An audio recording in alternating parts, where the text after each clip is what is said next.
Good morning, distinguished speaker and my dear friends. It's my pleasure to welcome you all to the 263rd weekly webinar of AABN. Your presence here reiterates the fact that you're keen on spending time meaningfully, even on the weekend, and we truly appreciate that. As you know, AABN has been engaging you with lively sessions with the objective of helping you hit the refresh button on emerging trends across a wide range of topics. This platform is not just a talent pool, it's also a space where established entrepreneurs network and aspiring ones galvanize ideas and support. Every Sunday, we come together to learn, share, and grow, and today is no exception. The theme of today's session, Aging Gracefully, Public Health Approaches to Healthy and Active Aging, is both timely and significant. With life expectancy increasing and populations around the world growing older, the question is no longer just about living longer, it's about living healthier, more active, and more fulfilling lives. Public health approaches plays a vital role in ensuring that older adults remain engaged, independent, and supported by the communities.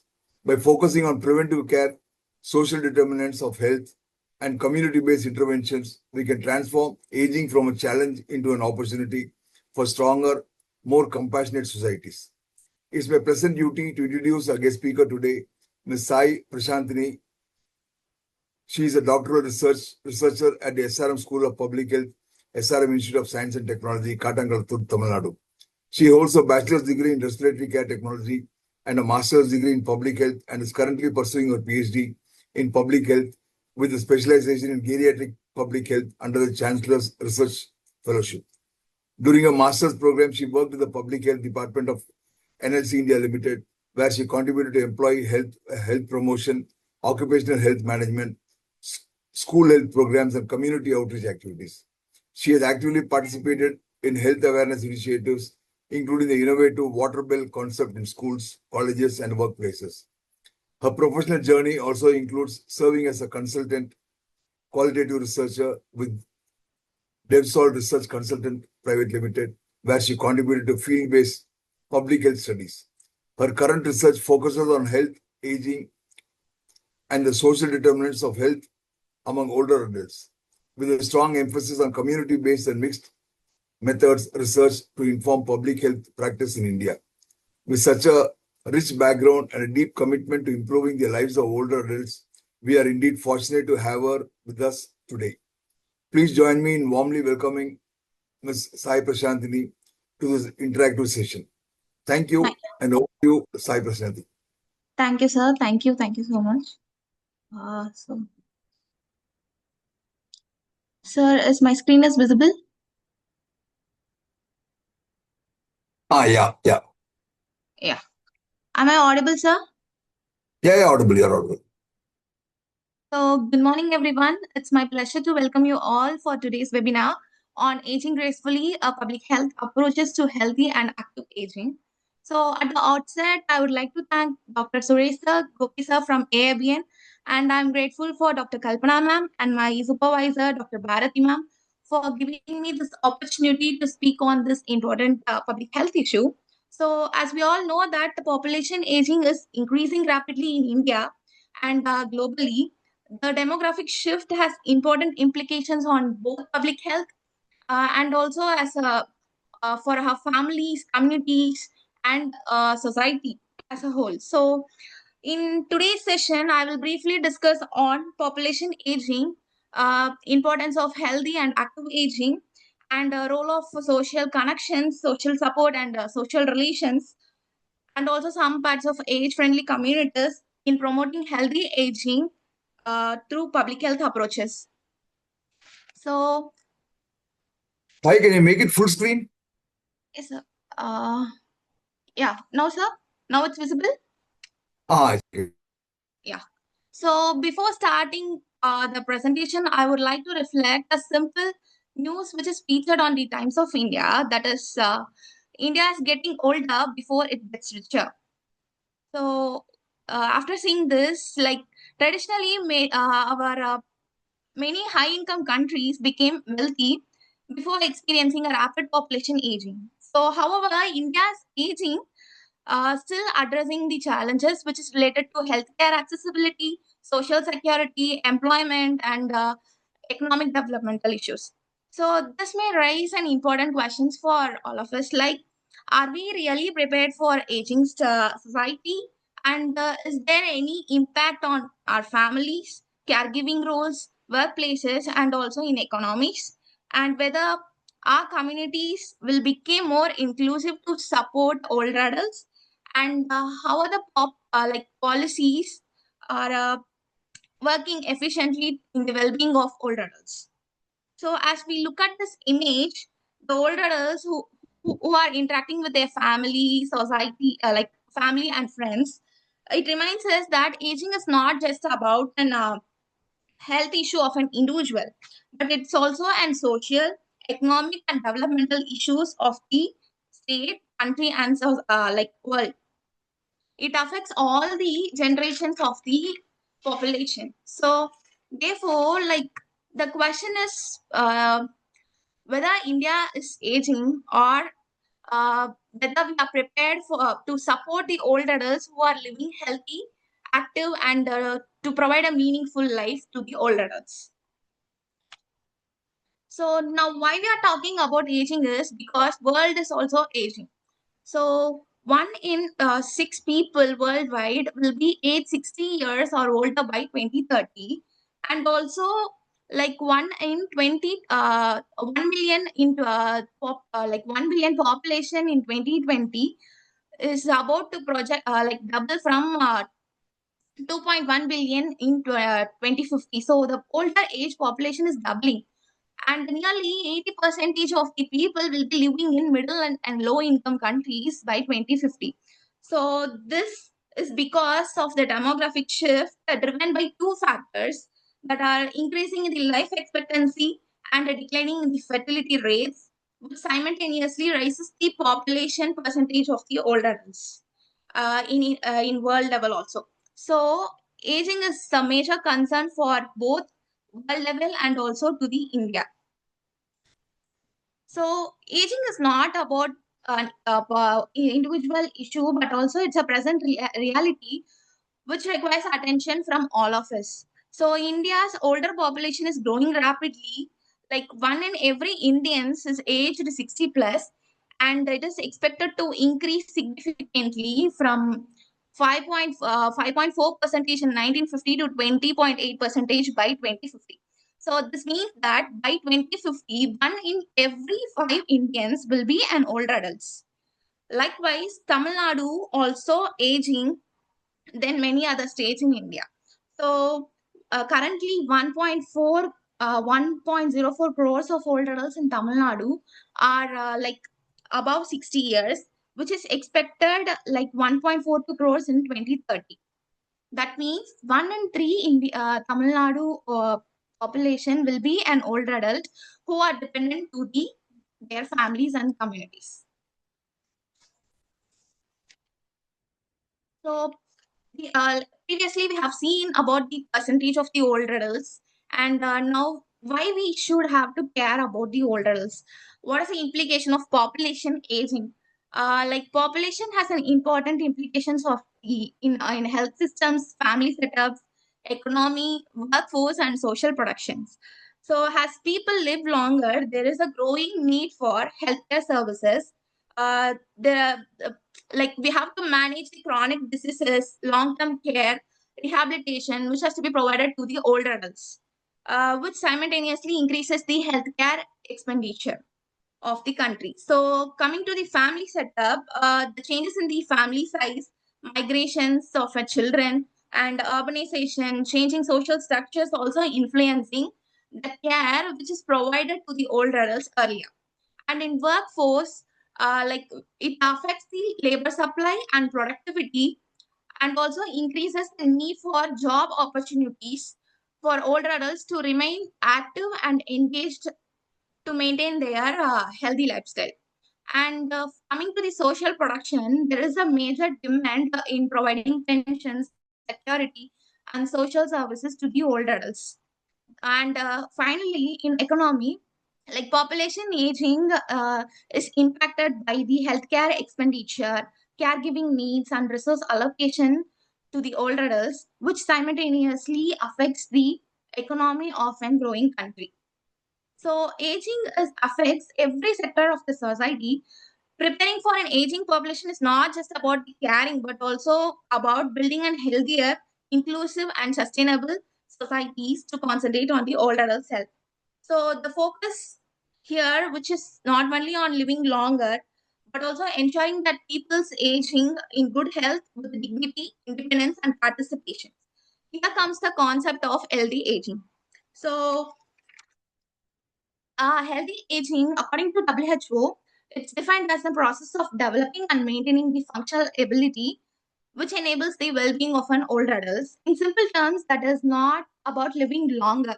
It's about free from disease, but maintaining independence, staying physically and mentally healthy, and also socially connected to the community to have a meaningful and a good quality of life of an older adults. So this allows them to continue doing the thing what they value and what they value and to participate in the community to lead a meaningful life while focusing on healthy and functional ability of an individual. And it's important to concentrate on the active aging also. So WHO claims that active aging is a process of optimizing opportunities for health, for participation, and security as a three pillars. So older adults has to maintain their health physically, mentally, and socially throughout the life to have an active and healthy aging. In participation, the older adults have to remain engaged in family, community, social, and have to involve in both cultural and economic activities also. Coming to the security parts, it's like ensuring the older adults' financial security, social protections, safety, and access to the essential services are the pillars of older adults to remain active, productive, and socially connected. So, but achieving active aging doesn't happen automatically. It has influenced by various factors. So, older adults remains resource to their families, communities, and economies. So, the factors like economic determinants, health and social services, behavioral determinants, personal determinants, physical environment, social environment, contribute in the healthy in maintaining the healthy and active aging. For example, in behavioral factor, the older adults has to be physically active, have to maintain their diet, and also live a healthy lifestyle choices. Coming to the personal, it's a combination of both physiological and psychological characteristics. And in health and social services, they have to provide they need a care and support and also protections from the to secure their health. Coming to the social determinants, family support, networks, and relations are important to maintain their well-being. And in economy, the older adults need the financial stability, income security, pensions, and also employment opportunities to lead a successful, healthy aging. So other broader factors like gender and culture also influences the life course. So for example, women have a fewer opportunities for employment and other welfare schemes like Pagaliru Urimai Togai or Mahatma Gandhi rural employment schemes. From there, they seek some amount for medical illness or at least to survive with the least. So and also it is helpful for medical expenses also. And coming to culture, we traditionally followed that joint family system which used to take care of older people, but due to changing social structures, urbanizations, migrations, it is transformed to institutional or formal support. Even in India, like in urban setups, they are mostly like most of the older adults living in the institutional and formal support setup. So healthy aging doesn't start at the age of 60 or 65 years. It begins much earlier in life. Like the choice we make and the experience we have throughout the life influences how we age. So coming from starting from early life to the older adulthood, the practices and the choices which a person made will decide the healthy aging and active. aging. So, for example, maintaining a proper nutrition, balanced diet, staying active, doing physical activities, avoiding the like tobacco, limiting the alcohol, nurturing the social relationships, maintaining the ideal weight, and going for regular health checkups, and keeping the mind active, and like managing the medications, which these are all some of the practices starting from earlier life to the older adulthood age. So this will help to contribute in the betterment of healthy life, and also uh, opportunity to build an active aging. So there are some of the health challenges that contributes that are accompanied with the certain health conditions affect the individual's physical health, mental health, and social well-being. That is NCDs, multimorbidity, frailty, sarcopenia, which is a loss of muscle mass and strength, fall and fall-related injuries, functional decline and disability, cognitive impairment and dementia, depression and anxiety, and sensory impairments like hearing and vision loss, reduced mobility and dependence on care, or some of the health challenges for older adults, which affects their physical, social, and mental health. Uh, which hinders them to affect the healthy and active aging. These conditions increases the need for healthcare services, continuous management of chronic diseases, higher OPD utilizations, higher hospitalizations, medication dependence, and long-term care needs. So LASI provides, that is a longitudinal aging study in India, highlights that 75% of the older adults have at least one chronic conditions, 25% of the older participants experiences a multimorbidity, and 21% of the households reported hospitalizations of older adults in the past 12 months. So barriers in accessing a geriatric care, uh, like as healthcare needs increases with age, access to care becomes increasingly important. So barriers like cost, transportation facilities, limited geriatric services, and weak social support networks prevent older adults from receiving the care they need, like financial burden, transportation barriers, rural urban disparities, long-term care gap, and limited social connections reduces the support in accessing the healthcare information and community resources. A strong social connections is a key resource for healthy aging, well-being, and independence.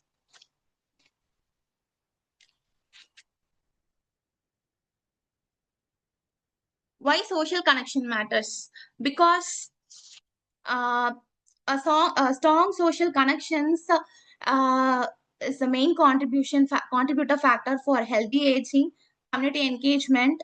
So human beings are social by nature. Staying connected becomes especially as we age, with family, friends, and neighbors, communities, and these plays a major role in healthy aging. Older adults who stay connected tend to have a better physical health, better mental health, better life satisfaction, greater coping mechanisms, improved physical ability, functional ability, and also in the lowering mortality risk. Social connections are not just nice to have; they are essential for healthy, happy, and longer life. So, social support, which provides the sense of belonging to the older adults and purpose, and also they seek some emotional support, which helps them to live longer, happier, and more fulfilling lives. According to Convoy model of social relations, individuals are surrounded by networks, relationships, which provides a support care to them. So here three circles, that is innermost circle, middlemost circle, and outermost circle. Inner circle is the closest and most intimate ties or relationships, like spouse, children, close family members. And middle circle has a extended social networks like relatives, neighborhoods. And for outer circle, It includes religious organizations, social organizations, or NGOs or hospital related providers like healthcare providers. They provide resources, they provide social support to them, emotionally, instrumentally, informationally, and also financially, which helps them to have a better health, well-being, resilience and coping mechanism, and also having a healthy aging with dignity and also a improved in quality of life.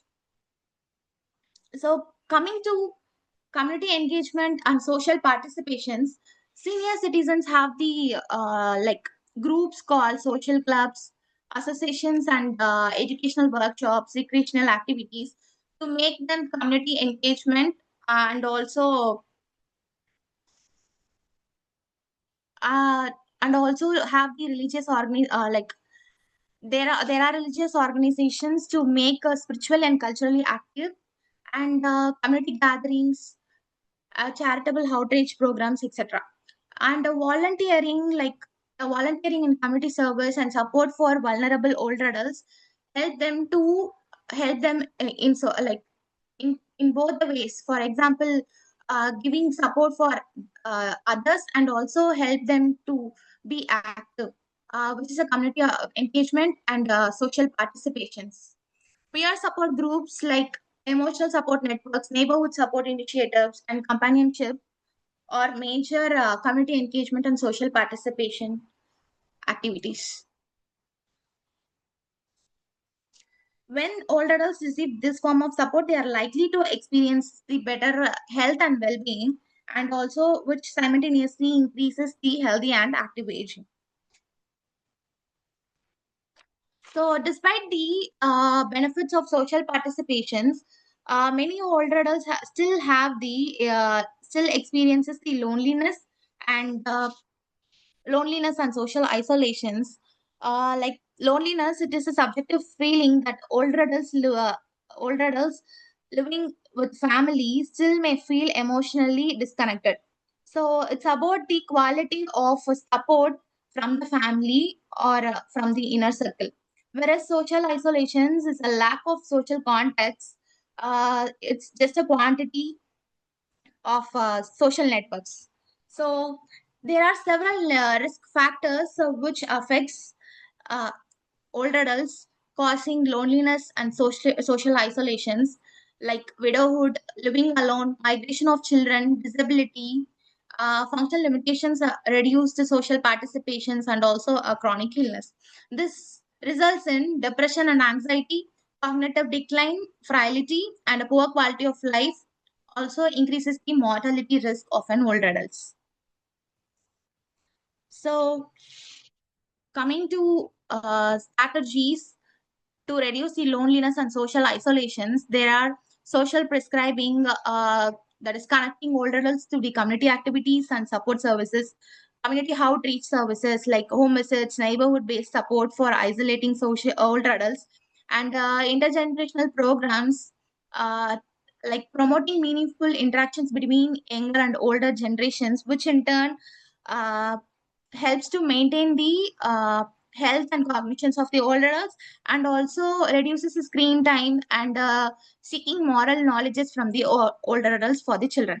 So, and technology enabled engagement is like using digital tools to maintain communications and social connections, which helps to reduce the social isolation in older adults.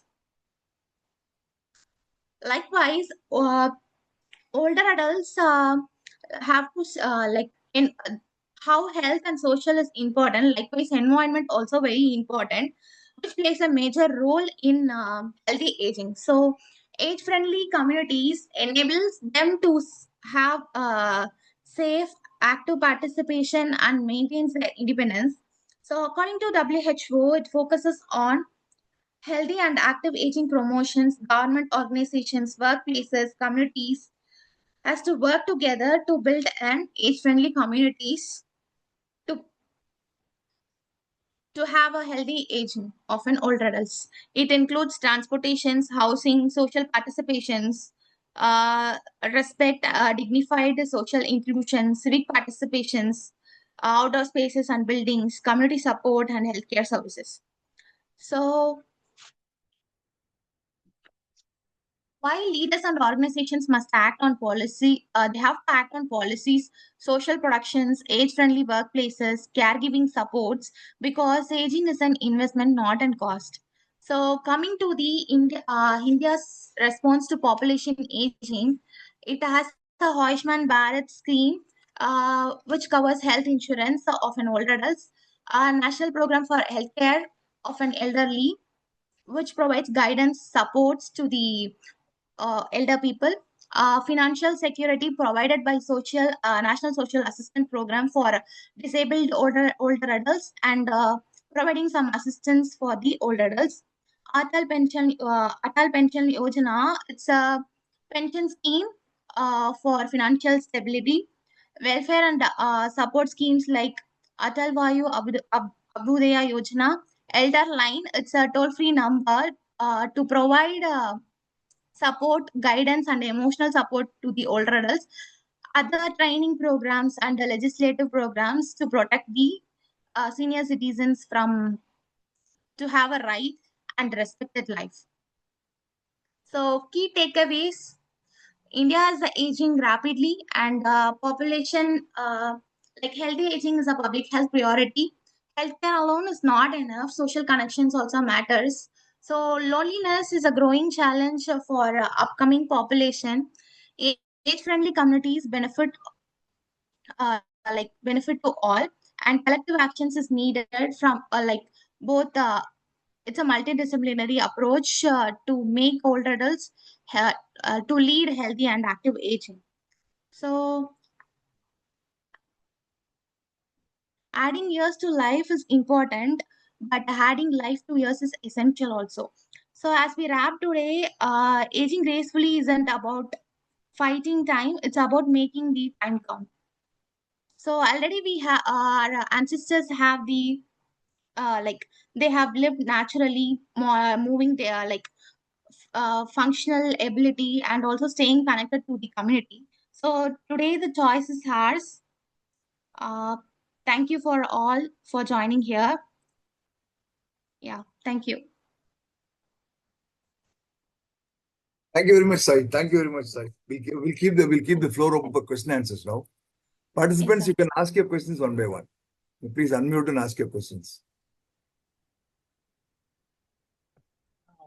Can we start? Yeah, Vijay, please go on. Please go on. Please go on. Good. That's all. Good effect. Sir, I think you're not audible, sir. You're not. Can you hear me? Yeah, we can. Yeah, now I can hear, sir. Okay. Thank you. Brave attempt for somebody young to attempt to address the problem of old people. That's a real brave attempt. Yeah. But the reason I feel I am qualified because I'm taking care of my 88-year-old mother, and she's mentally very alert, and but physically very weak. Surprising, we find the homes, the old age home, the so-called old age home, really don't accept old people. They qualify old but healthy people only. If somebody is dependent, they say you come with your own attendant. This is one observation we made, and so it's not easy for old people unless you are a destitute. There are destitute homes where you can be admitted. The second is there's a myth going on that you have to keep a lot of money and to protect yourself, even from your own children and siblings. It's not true. Money alone is not enough to take care of oneself. You need somebody to really. You need people to take care of young people, able people to take care of old people, and somebody has to sign forms. No hospital admit old people on their own. Somebody has to take responsibility. Even disbursing the money, somebody has to do. So effectively, every old person has to build a community among oneself. And have you done any research towards this? Because it's not easy to be a lonely old person, and the children may not be really with you to take care. Most people they don't abandon, but their own work or their profession carries them far away. So, have you ever done any research on that? How and who will take care of the old people? Thank you. Okay, sir. It's a good observation and also your personal experience. So, I have done a qualitative study on lived experiences of older adults, based on the convoy model of social relations. So, in that we have observed that from the rural setup, we have done the study in Chennai and Chengalpattu district. So, we have observed that older people who are living in urban areas have with financial stability, they are leading the healthy aging. Like they itself told that this will be our routine. We don't have children here, they are settled in abroad. So we just talk, but me and my husband alone will take ourselves and the environment which they are living right now, providing them some support, not financially but emotionally and informationally, to some extent of physical support, sir. So, and also another participant who having the formal support, like formal support, nothing but the formal nursing provided in home care. So the participant like the caregiver we interviewed, she told like she just gave the medications and she will do some extent of physical support to the older people, not emotionally, or she just do her work alone. She won't do major works emotionally also. Just it's like a 8 to 5 job for them.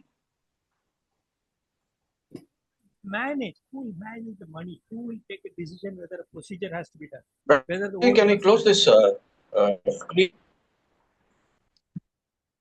Who Sir? does that? Who will take those decisions? Those hard decisions, whether a procedure is necessary or can be postponed.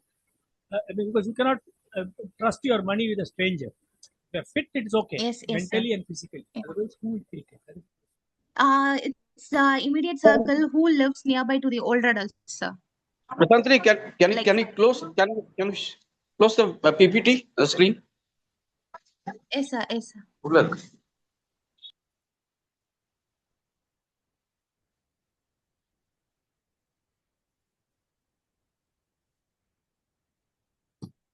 Well, these are questions that is because we are also senior citizens as per your definition.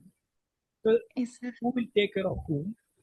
Do we stay connected with our children because they'll be put into a lot of hardship? Because to expect them to take care of old people is not easy. Do we exit from their life, just disappear? In Tamil, they say vadakku nokkudu, simply keep walking towards the north and disappear. So these are questions nagging us, people in my age group. So if you have done a research on that, and if you can address Yes, it, because it's not fair to expect children to, because they themselves will be old to take care. And what is the scenario you are seeing? In Switzerland, I believe they invest time. Young people take care of old people and they bank their time. That time is banked. And when they become old, other people, some system is there. We don't have any such systems in India. Thank you. Yes, sir.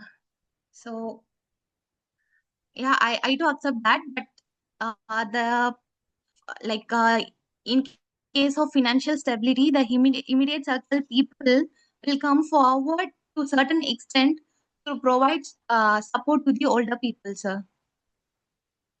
In my observations.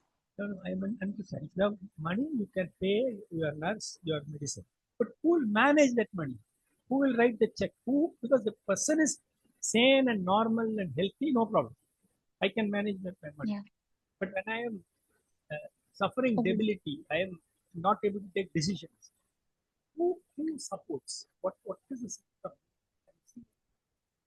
in our own interest. Good Sir, morning. these are all the gaps which we need to focus on, sir. Yeah.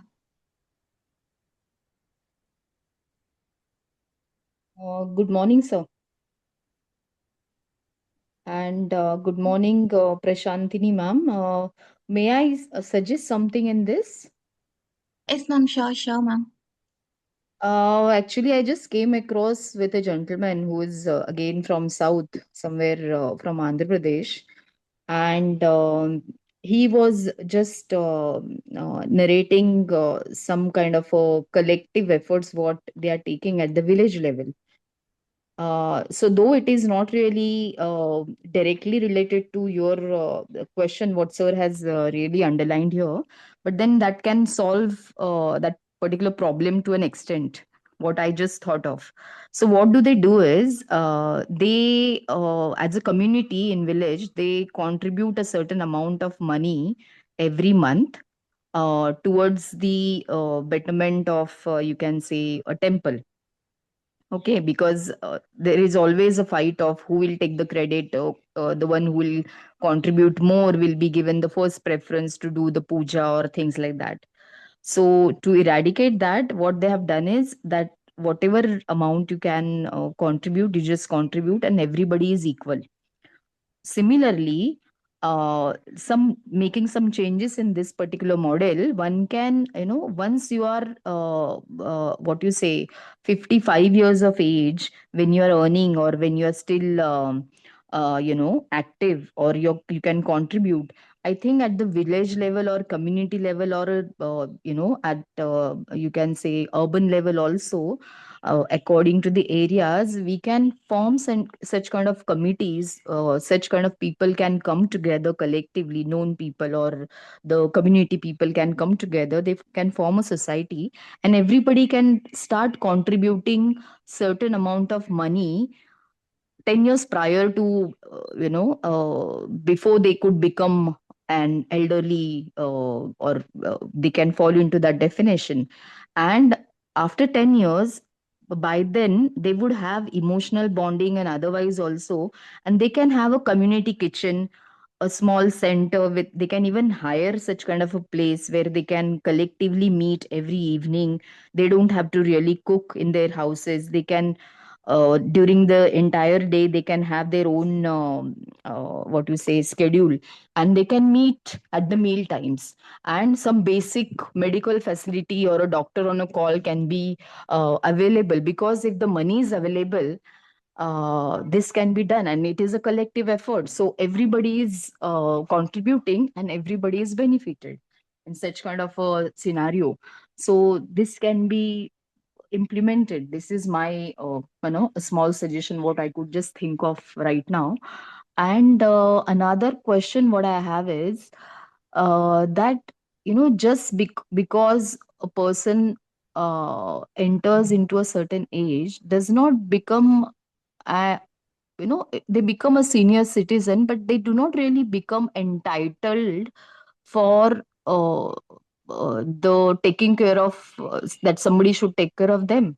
Because I know many people who have not done anything in their lives, not even earned a single rupee, not even done something for their, for their own family, and now suddenly they became whatever, senior citizens, 70 plus or 75 years plus, and they start expecting that their entire family should support them emotionally, physically, or take care of them. But then when they were very active, when they were young, they were capable of doing everything, they did not do anything.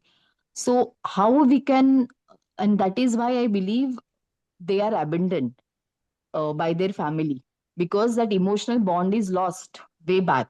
So such kind of people are also there.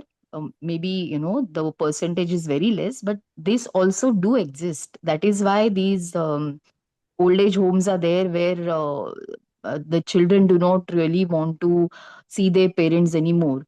So these situations are also there, so we cannot really say that only because these people are old aged that they're entitled for the better treatment. When they were in the better position, they did not do anything for others. So this also matters, and that is how I think that internal friction is there in families. and such kind of scenarios exist. But what I suggested in the first case, that such kind of collective movements can be done. And as we see in Japan and China, wherein more of a elderly people do exist, and that is hampering the I would say uh, the time or the energy or the money of the younger or the working generation. They have to give time to these elderly people, and the number of such elderly people is also very huge, that every couple, besides every couple, there are four people to be taken care of, mother and father of both the boy and the girl at home, back home. So they are really juggling, they are really pressurized because of this. So I believe if everybody does their duty, they are being meaningful about their presence on the earth, this can be sorted out mutually. So, and elderly also should see that, okay, they are not only liability, what they are contributing in whatever smaller ways they can. Whatever knowledge they have gained throughout the years, or whatever wisdom they have, or whatever skill they have, if they can contribute back to the society in their capacity, in best of their capacity, I believe that's a two-way communication, and they can also be connected with the society in a positive manner. So this is the small thing what I wanted to share. You please may throw some light on this. Thank you so Yes, much ma'am. for Thank you. giving me time. Yeah.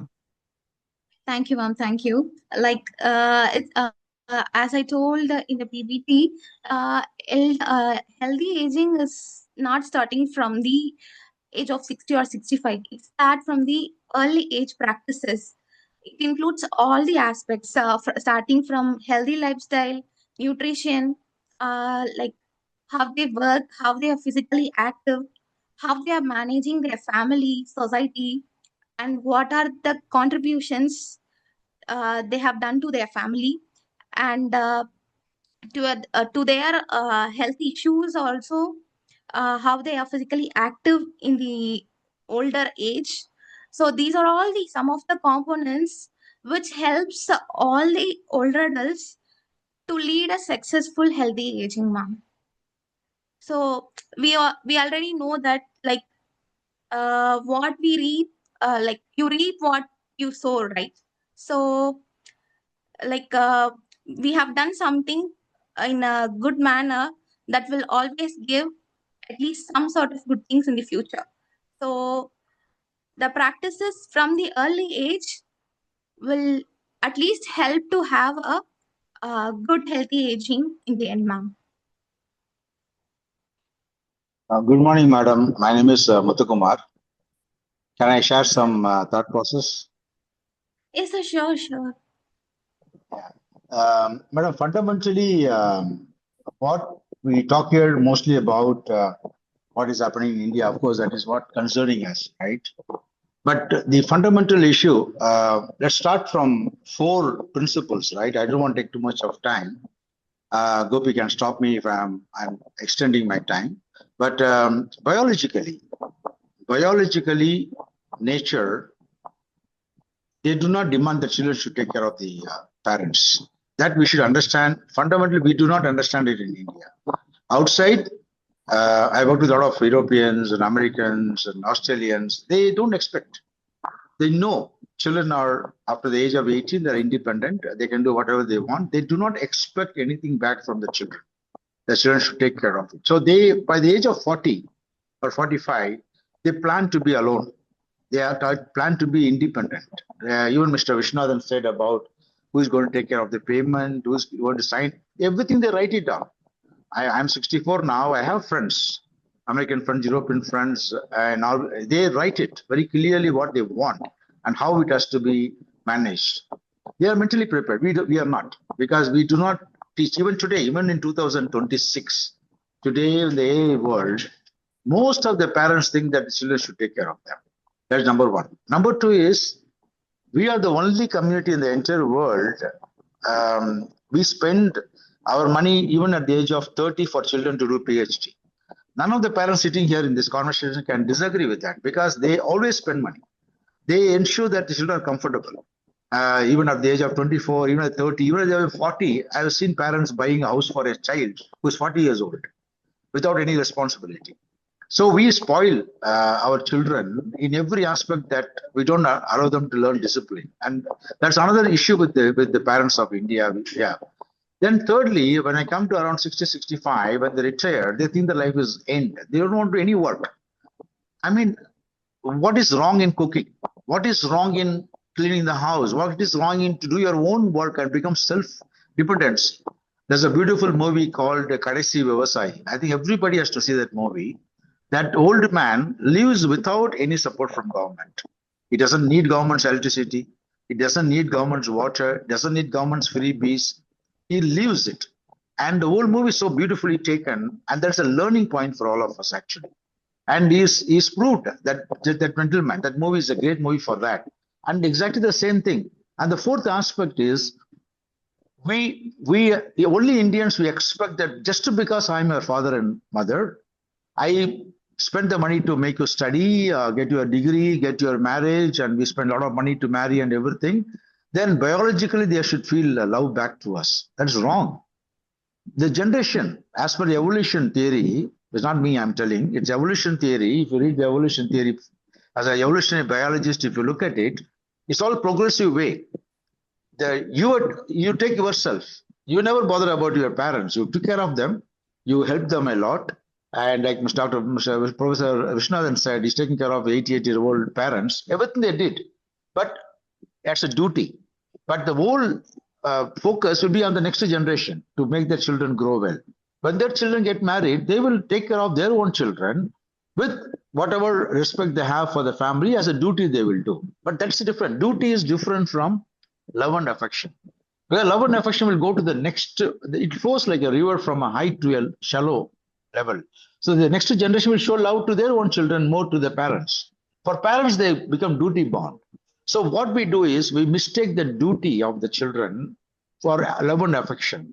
We expect them biologically.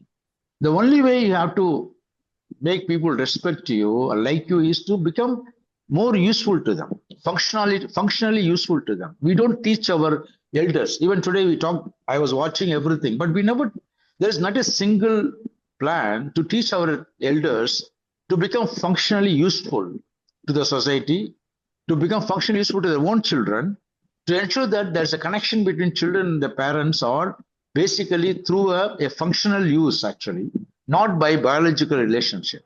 Unless we teach, irrespective of number of programs and laws and policies, community, cost, money, donor, charity, and age-old homes, nothing will work. Our people will be always suffering that.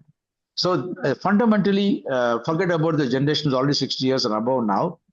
At least for 30, 35 years old children today, we should tell them that mentally be prepared for an old age. And if we don't do that, that's where we don't care about that. We completely ignore the 30 plus people. We always talk about 60 plus people. That's gone. Let's look at the next generation. 30, 35 years, people tell them, be independent, become independent, think about being independent after 60. Probably in 10, 20 years time, in 2 decades, the next generation, when it is coming to 60 years of age, we will reach out the level of life we can do better. That's my thought process, ma'am. Thank you. Thank you, sir. It's a necessary perspective from you, youngsters need. So, self-reliant, the old adults has to be self-reliant. They have to made everything on their own. At least from early ages, if they practice, maybe in future, even me will not suffer, I guess.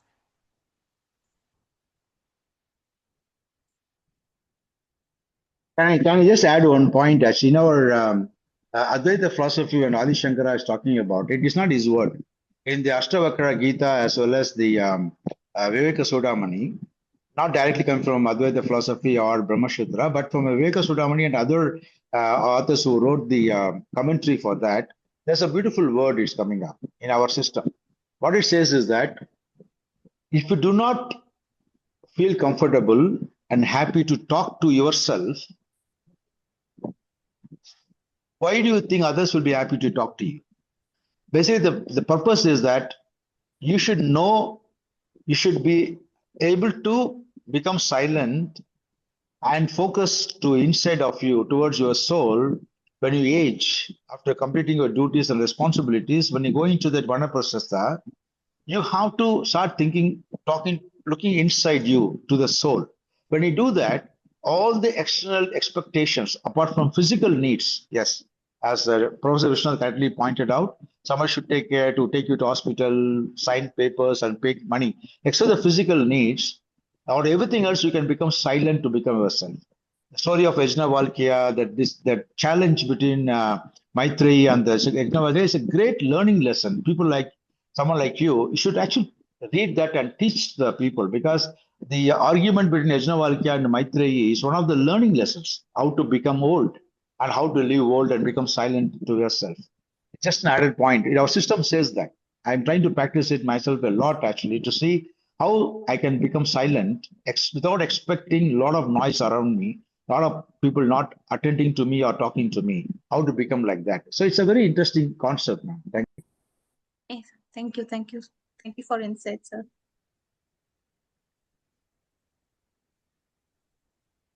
Rajendra, would you? Hello. Yes, sir. Please go on, Hello. sir. Vanakkam. I am Sadanandam. Are you Go on, able sir. to hear me, sir? Yes, sir. Yes, Yes, sir. Yes, sir. sir. Madam. Actually, I am also a senior person. The total society needs a lot of changes. For example, over the years, 10,000 or 20,000 years, whatever they have learned, it is correspondingly given to the next generation, like that. So that way, in the present generation of 70 years or 60 years, whatever their experience, it is not needed. Like that, there is a mentality. So this should be avoided, so that they can go, they can work in an organization or do something useful to the society, and they are not allowed. That is the problem. So we have been trying to NGOs, schools, colleges, but they don't allow the seniors to go and address them or give their experience. That is the problem. And the juniors say, "We, I know, you need not teach." Like that, there is a some sort of a thinking like that. So that is one point. What they say is, so we are traveling in a train or in an aeroplane on any place. Udayamurthy used to say, Saha Payani, we are all fellow travelers. We start from one point, in between somebody joins, in between we get down, but by the side of as somebody may be sitting, whether you should keep mum, turn your face away from him. So that is the way of thinking which is going on. Instead, have a discussion with them and be happy. So that is like that. So that sort of a thing is required. And the elders, what they want is somebody should have some discussions. That is what they want. It is not that they all the time they should serve them or like that. If they are not talking to them, it means some sort of feeling is there. The same thing holds good for the child as well, the youngsters as well. So that point requires change, needs to be told to the youngsters, as well as utilize the elders should be utilize their services. That's the thing. Thank you. Thank you, sir. Thank you for your observation, sir. Actually, while interviewing a older participant, nearly 4 to 5 participants have told the same point. Like, they are literally isolated. They have no people to talk to, and and also they are, even though they are not financially stable, but still they live alone, and they itself will do some work, but they just need the emotional talk from others. They just expect emotional talk from others, but which is not provided by from their family setups. So the same point which you have told, so we also observed in interview, sir. And old adults knowledge, the citizens knowledge, that indigenous knowledge which helps the younger children, uh, like it's a transfer for both the old adults and for the young generations, because elder people share the moral values, uh, moral stories to the young one, and which make them at least be happy, or at least some sort of relaxations. For younger generation, it's like reducing the screen time and gaining some knowledges from their grandparents. So it's a two-way uh, two-way work. Both elder one can be active, and for younger one also seek some informations. Madam, let me come back here because that's not practical now. We have to be very honest. If you're not honest, we'll be just talking, but never happens because all the points the sir brought now, it's a fantastic point, but what you're saying cannot happen practically, mainly because just let's take it in a proper sense when you analyze it. A farmer, for example, I'm a farmer in the year 1800. Say 200 years back, whatever.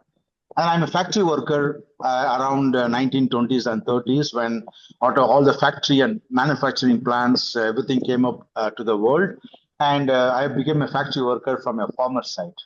Then around 1960 or 70 or 80, I became a corporate knowledge worker after independence.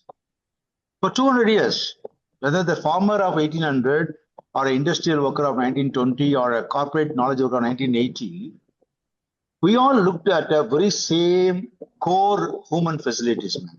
We worked based on, all of us are 60, 65 year, many of this year, Professor Vishnathan, Gopi, and everybody. They will agree that because even that time, we actually used our memory, we used our conceptual reasoning to work, we used our creativity, subjective judgment, emotional intelligence, whatever. We were trying to do that time.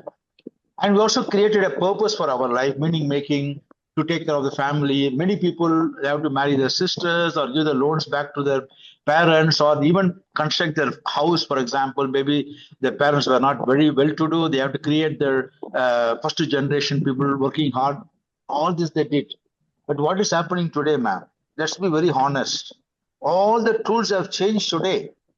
Today, based on where we are today with artificial intelligence, things change. Every 2 years, things change today. Not 200 years. Every 2 years, if you sleep and get up after 2 years, you will see a completely different world altogether. Things are changing so fast, you cannot adapt to the changes happening. And the younger world, younger generation, they do not know what to do because if they don't catch up, many of us have children. If they don't catch up, around 30, 25, 30, 30 years old children, they will be left behind. They're running behind that. They don't have time to go back and look at what an older wisdom is going to come. Older wisdom is fantastic for human relationship, emotional bonding, and maintenance of our balance. Fantastic. But the older knowledge will not work today. The things are different today. You have to move forward. There is a big gap in the bridge. So that's not practical. We have to understand what is happening in today's world. And we have to gather ourselves to become a part of it and learn to become that. If we don't teach that, we cannot achieve whatever we are talking here. It's not practical. I'm very honest here. Thanks. Thank you, sir. Sanil, sir. Yes, sir. Good morning, sir. Good morning, Gopi. Good morning, sir. Yes, sir. Good morning, sir. So thank you, Ms. Sai. So Thank you. I want to tell my story very briefly. So whatever context is there, I cannot change it. Whatever at this age, I'm already plus 75. I'm 76 now. So I'm living my life in a very, very simple way. I try to contribute whatever I can, little bit. And I try to remain mindfulness. I always, whatever work I do with complete focus. I don't do look and there. Whatever I can do, fine. Then I try to keep my self-discipline.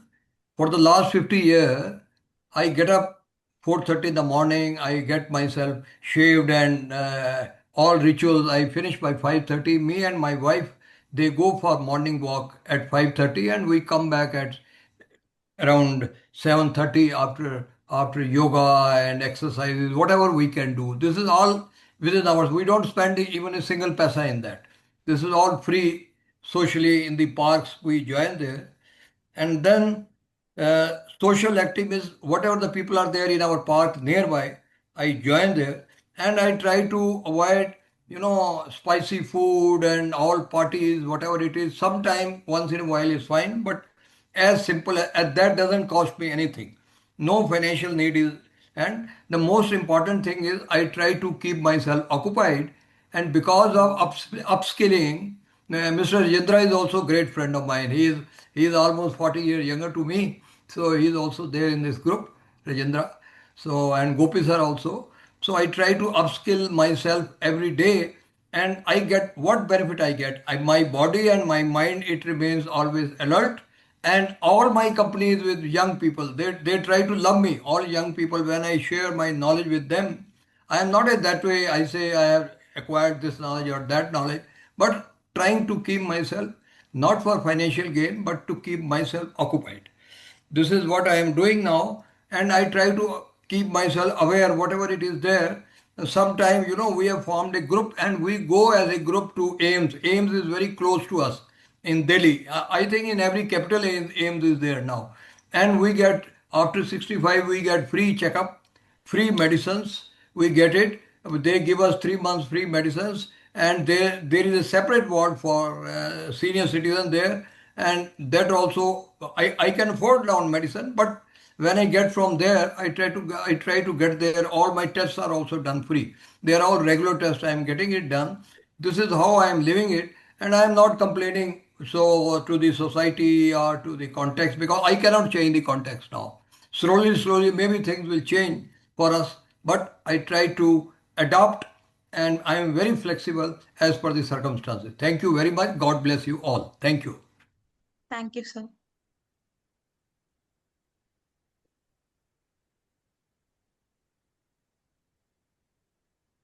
Thank you, Gopiji. Thank you.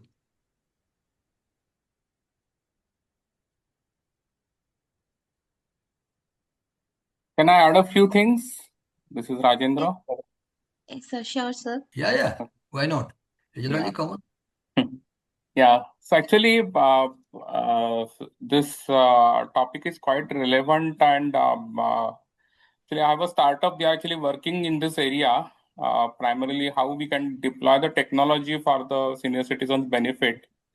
So we have created a product called Amicane, AMICANE, which actually takes care of at least the emergency situations like the fall detection and stuff, and especially my personal problem things that I faced is because my father was had a dementia, and it was extremely difficult and challenging to actually, because he could get lost at any point in time. So those kind of solutions we are trying to address through technology. That is number one. But in the same process, actually, we did come in contact with different social organizations, and there are some lessons actually we learn from that particular interaction. So one of the in Pune, actually, where I stay, there is an organization called NRIPO, NRIPO, that is NRI Parents Organization. So that is where kind of the parents of these NRIs, they actually help each other, kind of a peer support group, and they also have actually regular meetings, and they create their own magazine. They publish articles for their fellow members, etc. So that I think is one of the best models, and even if they have money actually maybe, but even in that case, the support that is needed in case of emergencies as well as the social support, so that actually comes very nicely over there. The question is also there for some actually elderly who do not really have money. I think that is where sometimes you do need the CSR programs to run through. But the helping hands are also required, and from that perspective, there is another organization called Maya Care. Both of, I mean, they also actually support. They actually have kind of immediate support for any need, actually, not just emergencies, but also to spend some time with a senior citizen, etc. So, and they primarily run through a lot of even senior volunteers, plus they also get a good amount of CSR contribution, etc. So I think these are some of the good learnings that you do need actually some peer supports and stuff. And another thing I think from social organization point of view is also we have got many actually what you can say laughter clubs and those kind of actually groups which have a large you can say unity among themselves, because they actually cross a few thousand people within Pune city. They hold after clubs in each of the public gardens and things. So I think these are some of the good initiatives that I personally saw during this interaction in this particular segment, actually. Thank you. Thank you, Thank you Rajinder for ji. There are certain NGOs here like DLF NGO. If you contact them, they will buy a lot of things and they try to contribute to all seniors and other people. They do in CRS, you know. So CSR, yeah. social responsibility, CSR. So they try to contribute a lot of money, the DLF and other companies. So we can approach them also. So this is very useful product, what you have made it. So is it ready, your product, or still? Yeah, we are selling it. Actually, healthsafetech.com, that is our website. Okay. Health Safe Tech. So you have already launched your product. You have It's a launched your launched product. Yeah, it's a launched product. Very good. Very excellent. Thank you. Excellent. But more than that, I mean, apart from that, what is important also is the kind of learning, which is primarily the actually seniors helping themselves and staying connected. Actually, that is the point also I wanted to bring here. And in case, ma'am, if you need any kind of connect with these actually groups for your studies, etc., then I think I could be also contacted for that. Thank you. Rajinder ji is IITN. Rajinder ji is IITN, a brilliant engineer, with background. So he's Thank you, doing sir. a lot of research in IoT, doing a lot of R&D in IoT. So thank you. Thanks. Thank you. Thank you, sir. Thank you. गोपी साहब आप तो जानते हो इनको.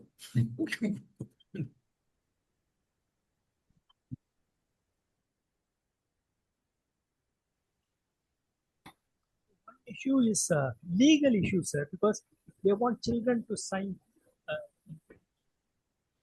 consent before procedure and things like that. Outsiders can help, they can, but it's not easy. You are not audible. Is it audible? Not audible much. Can you hear me now? Now we can hear. Now. Yeah. They want consent only from legal heirs. The hospital, for example, getting a death certificate is impossible if you die at home. It's very difficult. No hospital is ready to give a death certificate. These are issues. So the doctor says we don't know who treated. But Vishwanath ji, so I have experience here in my town in Gurgaon. If you go to municipality, they don't ask you any question. They give you the certificate. They say natural. They ask natural death or accidental. Only two questions they ask. No, in Chennai, if you die, if you're not hospitalized and you die, so here very in Gurgaon, difficult to get death certificate, because here, they say yes, sir.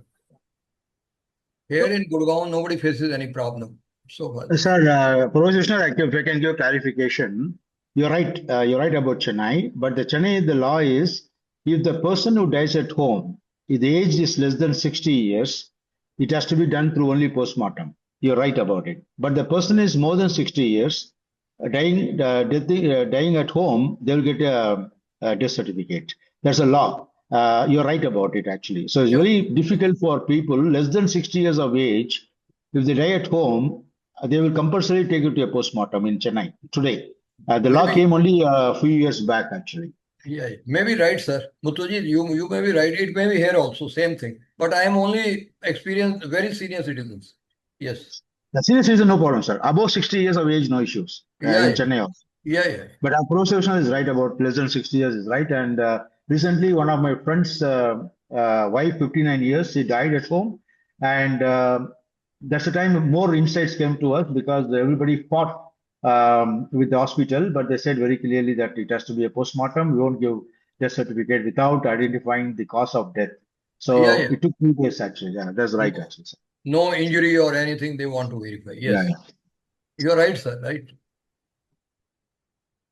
But sir, Professor Vishnath, there is a methodology actually. But example, recently in the International Court of Citizenship in Switzerland, same thing happened. Exactly the point what you made, Professor Vishnath, same thing happened.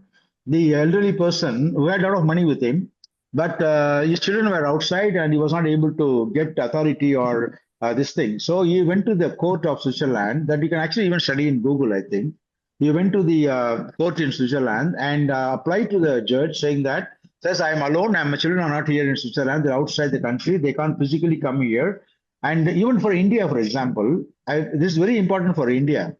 Suppose, example, your parent is alone at home in India, the children are NRIs in US or Dubai, wherever they are, and they can't give just a letter because as per the law here, they have to get a notary republic signed. So notary has to certify that they're given the certificate from the US or something like that. So many children find it very difficult to get a notary signed in those areas, and they have a lot of problems actually. The only option available, sir, is that even today is applicable in India, that when the children come here to India or wherever they are, even within India, for example, they are in Chennai, they are Bombay, Delhi, wherever, they can give an undertaking, a power of attorney to somebody, relative or friends or whatever is available there, that they can take care, that kind of authority they can give. That system is available today in India also as per law. We can try this. The issue is decent people do not want to get embroiled in family, how much to spend, how long to hospitalize, what kind of, after, a hospital, what kind of care to give. It's very, very difficult because there is no textbook to follow. Neither in our mythology, nor in our history, nowhere there is reference, nor in our movies. Sir, I know you are a good reader, right? I want you to read the book by John Grisham. Sir, if you have time, read the book called The Widow, latest by John Grisham. It exactly talks about this particular point you already mentioned, sir. The situation where you have to take a decision for someone to die and what happens because of that. It's a great book. If you have time, read it actually. I'm a great fan of John Grisham, but I have not read it. His latest book, The Widow. Oh, I'll go through it. He was a lawyer, and then he became a best-selling author by going door to door and doing meetings, and that is how he became a best-selling author. So Fantastic. I have a lot of respect for the Pelican, yes, sir. And all those. Yeah. Yes, sir. Thank you.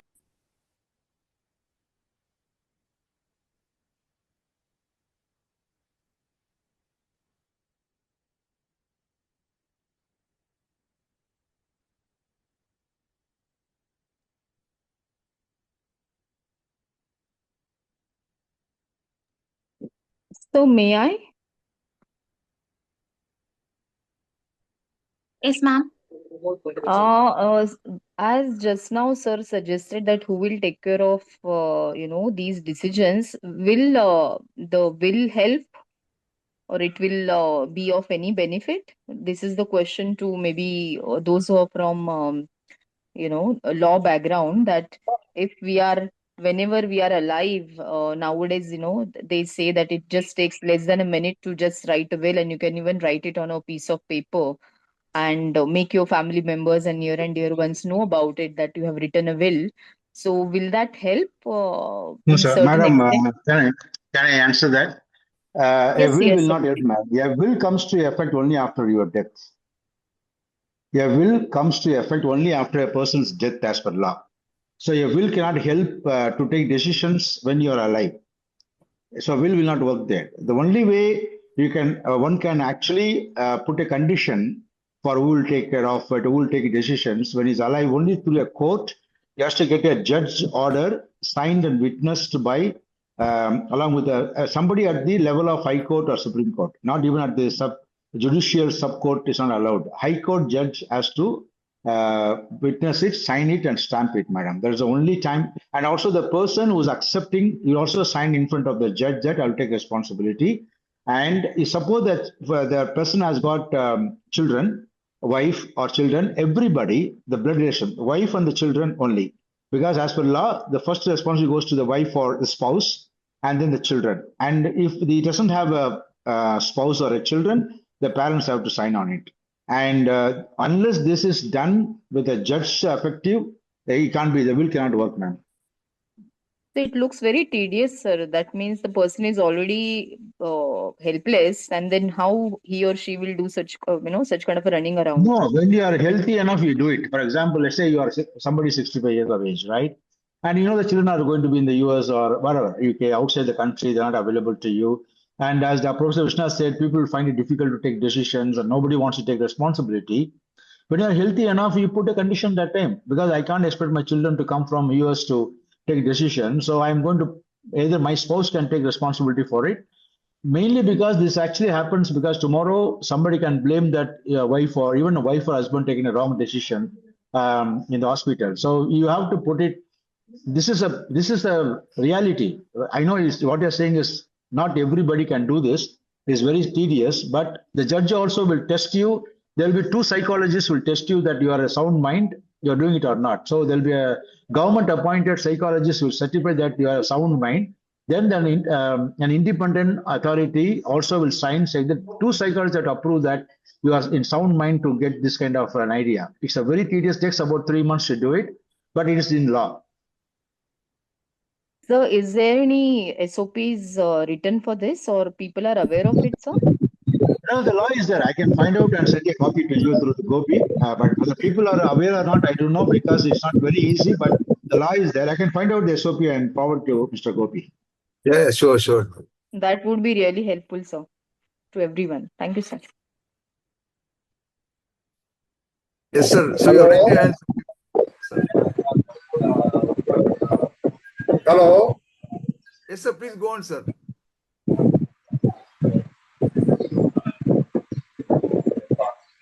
Am I ready to question? No. Yeah. Please go on. I am Mr. Khaja Nasibuddin, Deputy Director of Agriculture, retired Government of Tamil Nadu. So I raised the question about the children play in the street.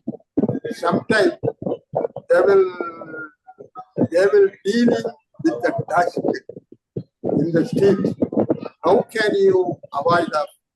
Get rid of that practice by the children?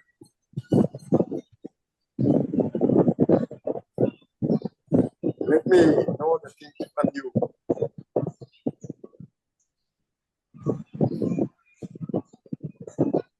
Sir, can you repeat the question because your voice is very feeble, sir? Hello, I am Mr. Khaja Nasibuddin from Yerwadi, Tirunelveli district, Tamil Nadu. In our street, the children are playing in the dust.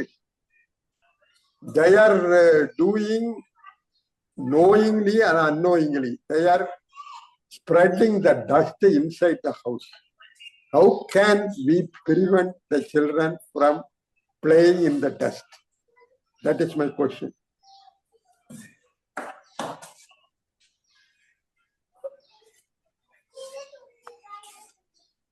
Have you understood? Yes, sir. Yes. How do prevent the children from playing in the dust? Just like which contains germs, microbes, and etc. Even virus germs also in the dust. How can you prevent? Like making them focus on other activities, like playing inside the room, or like giving engaging them in drawing or some other activities which is related to studies or extracurricular activities that may avoid them to work, like play on dusty areas, sir. Only children, they are not able to understand what is bad, what is good. That is the question. How to educate the children? Their IQ, intelligent quotient is very low. How can you to cope up with the children?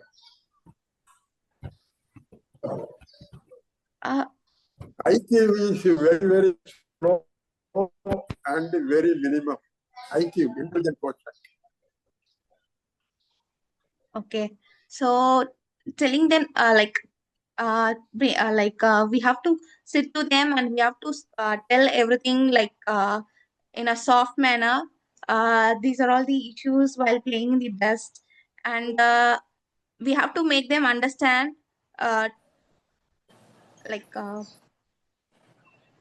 it's it will cause some health issues like that, so that may help them to avoid those things, sir. Actually, can I add something? Yes, sir. This playing in the dust or actually that is not a problem actually for children. To an extent it is an essential thing, means completely isolating from the soil or the dust, etc. Even that actually causes certain issues. I think some medical professionals even may talk about it. What is important is to clean the hands before your meals. That is actually more important. And from that perspective, I have also seen certain organizations, especially working with the schools and to run the kind of, they also created some small actually reels or films about actually washing the hands and in a manner which the children can actually understand. So there was also a large CSR program actually run in Maharashtra for actually making the children aware that how to wash their hands before meal. Actually means playing in the mud or in the soil or dust, etc. is kind of a natural and essential, I think, if I have understood the problem that way. Thank you. Thank you. So may I add to it, sir? Sure. So though the question is not really related to senior citizens, what we are discussing today, but being a mother and being an educator for so many years, I would like to add something, sir. So it is essential for younger children, whether their IQ is high or low, regardless of the fact, to be close to the nature. Because that is the way they learn a lot, they absorb a lot. Though, and as far as the hygiene part is concerned, so we it is taught in lower KG or even nursery nowadays, as small as 3 to 4 year children, that they are supposed to wash their hands 3 times: before the meals, after the meals, and after using the washroom. So these are basics which are taught in every schools today, not even formal schools, even preschools, they are teaching all these things, and it is an essential part of their curriculum. So that they do, and at home, being parents or being family members, we just have to ensure that when the children are very small and they are learning these habits, we have to see to it that they are grabbing these habits properly, and it is a part of their system, they are doing it actually. But as far as playing them in the mud and soil is concerned, in fact, that boosts their immunity, and it makes them more pro to deal with small things like dust allergy and this and that.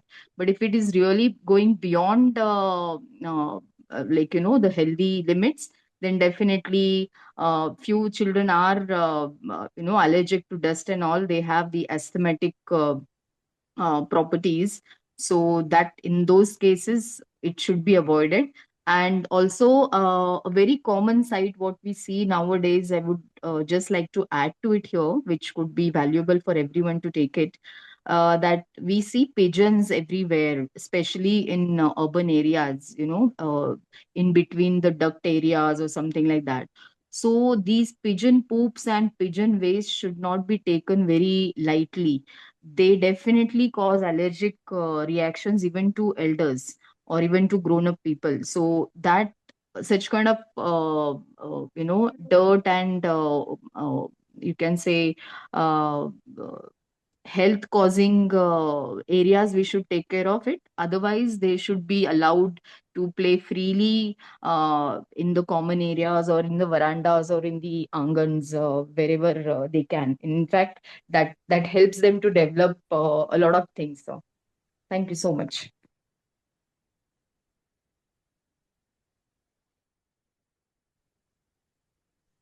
And that's an important topic, correct? Very true. Thank you, sir. Thank you. So you may share your number or your contact details, because even I'm based in Pune. Okay, sure. Thanks. I will share it. Professor Sadhana, I will share it. Sure, sir. Sure. Thank you, sir.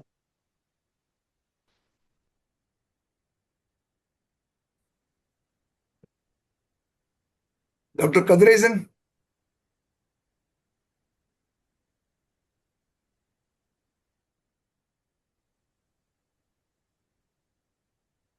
Anyone else has a question? In comment section, Chandrika ma'am, you have raised some question regarding the properties. Yeah. Maybe you can list the property like assets and prepare a list and decide who will inherit what type of assets. And from that, you can draft a will with your name. And maybe from that, you can, with a signature, and also you can register that to like sub-registrar's office like that, ma'am.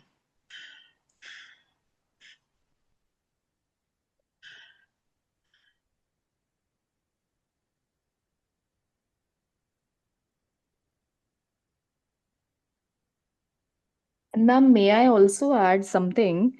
For the senior citizens who do not really have financial, what you say, stability at this age, where they cannot work and they do not have really a good pension or a surplus amount, to take care of their other expenses, what they can do is there is something called as reverse mortgage. They can always inquire with the bank, and they can help them with reverse mortgage thing, which is kind of a regular pension what they can get from the bank in exchange of mortgaging their house. And the house also do not actually the house remains with them, plus they can stay in their own house, and they can get some kind of a financial help from the bank also regularly every month. So this can also help to those people who do not really have any pension, or especially to women who have not worked throughout their life, and being a housewife. So that becomes a problem or a challenge when the husband is no more. So this can help. Madam, the reverse mortgage is only applicable up to the age of 60, not beyond that. Oh, is it so? Okay, so Yeah. we can do it prior to that, and then after that. No, at the age of 60, you have to close it actually. If you're not able to close it, they'll sell the house and give the remaining back to you. So if, for example, you are 50 years of old, they'll give the reverse mortgage only for 10 years. Okay, so there is So no scope, then they can get something like this. No, after 60, you can't get reverse mortgage. There's no law. No bank will give you that. No. All right, sir. This point is not actually understood well, sir. Do you mean that you have to apply for the scheme before you are at the age of 60 or what? Like what you are? No, sir. The reverse mortgage is applicable only up to the age of 60. So, for example, you are 50 years of age, and you can ask for reverse mortgage. Suppose, let's say, at the age of 40, you're asking for reverse mortgage. They can give you 20 years of reverse mortgage. You can pay back in 20 years' time, and no issues at all. If you are able to get the house back. But you are saying, example, you are 57 years of age, they will give reverse mortgage only for 3 years. If you are 61 years, you can't even apply for reverse mortgage. They won't give you. Actually, I read the opposite. Means people typically go for it at the later years actually, and then it is No, until sir. their You can death. try. Nobody can actually sell that house or something. After death, the heirs get actually a chance whether they will repay the amount spent or consumed by the parents or their these senior citizen, or the bank will actually sell that property. You can actually go to Axis Bank or HDFC. You can apply and for find it out. Yeah. type a reverse fund. They will just clearly says the maximum age is 60 years. So That's it the is law as per saying the 60. government. So it is saying 60 plus years you have to, because that is the age you require the When it is money. required actually, not before Yeah, that. because this is I read this article very recently and I agree with Sapre sir. This is actually, these are the details, sir. And this is specially meant for senior citizens only, to get any financial aid in old age. That is the purpose of this particular thing, not when you're young. When you're young, you can definitely earn by many other ways. There is no absolutely need to only mortgage your house. True, very true.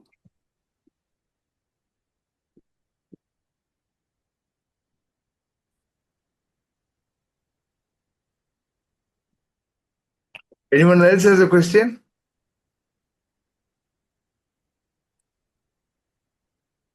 One last question we can take.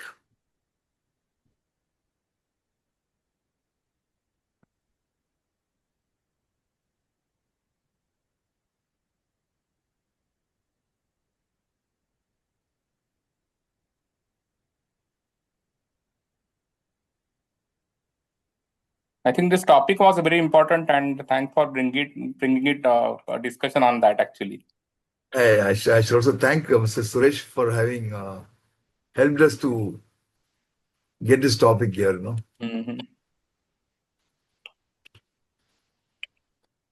Okay, anything? I don't think anybody else has a question. Okay. Sai, thank you very much, Sai. Thank you, sir. Apart from the presentation, the insight from you all will help me in my research and also in my personal life. So thank you so much for giving this opportunity. Yeah. Anil sir, would you like to add something, sir?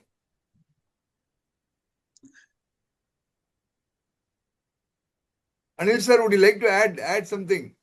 You are on mute, sir. Today I told my story, how I live my life. Ultimately, I will say, if it is to be, it is up to me. So whatever it is, you have to decide yourself. You cannot change the context. Whatever, we have to accept it. But there are 99% things you can do free of cost. You have to discipline yourself. That's all. Thank you. Yes. Thank you. Gopiji, my company is always youngster like you. All my company throughout, I am totally occupied. It is not a commercial value, but my mentally and my physically totally occupied. Even now, I'm ready to go to club. I'm ready. Yes. Thank you. Thank you, sir. God bless you. God bless. Thank you all. Thank you, sir. Thank you once again, Sai. Thank you, sir. Thank you all.